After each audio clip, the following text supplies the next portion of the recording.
ప్రభువైన యేసుక్రీస్తు నామములో మీ అందరికీ శుభములు. నేటి దేవుని వాక్యాన్ని చదువుకుందాం. 37వ కీర్తన 39వ చరణం. యెహోవాయే నీతిమంతులకు రక్షణాధారము, బాధ కలుగునప్పుడు ఆయనే వారికి ఆశ్రయదుర్గము. ఈ రోజుల్లో మనం చూసే బంధాలు చాలా వరకు సంతోషాన్ని పంచుకునే బంధాలే తప్ప బాధలను పంచుకునే బంధాలు క్రమక్రమంగా క్షీణించిపోతున్నాయి.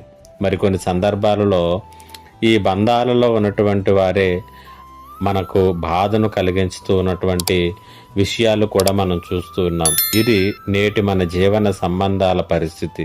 37వ కీర్తన 39, 40 వచనాల్లో మనం చూసినట్లయితే, బంధాలలో బాధను అనుభవిస్తూ కరుణించే వారి కొరకు, ఆదరించే వారి కొరకు, బాధను పంచుకునే వారి కొరకు ఎదురు చూసినా ఎవరు కానరానటువంటి స్థితిలో దేవుని వైపునకు చూసి పలుకుచున్నటువంటి మాటలు ఇక్కడ మనం చూస్తాం.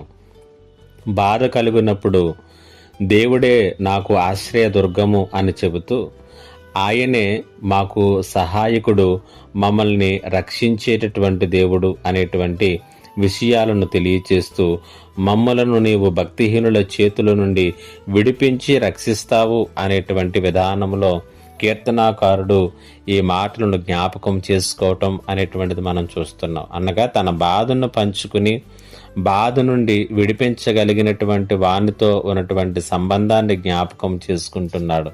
నిజమే, ఈ లోక బంధాలన్నీ నీ బాధలో నీకు సహాయం చేయటంలో విఫలమైన యేసుతో నీవు కలిగి ఉన్నటువంటి బంధములో ఆయన నీకు సహాయం చేస్తాడు, ఆదరిస్తాడు. అక్కడ నీకు విడుదల దొరుకుతుంది. కాబట్టి యేసుతో నీకు ఎలాంటి సంబంధం ఉన్నదో, ఎలాంటి సంబంధాన్ని కలిగి ఉన్నావో ఒకసారి ఆలోచన చేసుకో. ఆయనతో బంధంలో ఉన్నటువంటి వారికి ఇది గొప్ప వాగ్దానమే. కాబట్టి దేవునితో మనము సరైనటువంటి సంబంధమును కలిగి మన జీవితాల్లో ముందుకు కొనసాగటం ఈ క్షీణించిపోతున్నటువంటి సమాజంలో మనకి ఎంతైనా క్షేమము, మేలు. అటువంటి కృపను పరిశుద్ధాత్మ దేవుడు ప్రతి ఒక్కరికి అనుగ్రహించునుగాక. ఆమేన్. ప్రార్థన. మా గొప్ప దేవుడైన తండ్రి, నీకు వందనాలు. ఎవరైతే ప్రభువా బంధాల మధ్యలో బాధలను అనుభవిస్తున్నారో, నీతో కలిగి ఉండేటటువంటి బంధములో దొరికే ఆదరణను, నెమ్మదిని, ఓదార్పును, సహాయాన్ని వారికి అనుగ్రహించమని యేసు నామములో అడిగి వేడుకొనిచున్నాను తండ్రి. ఆమేన్.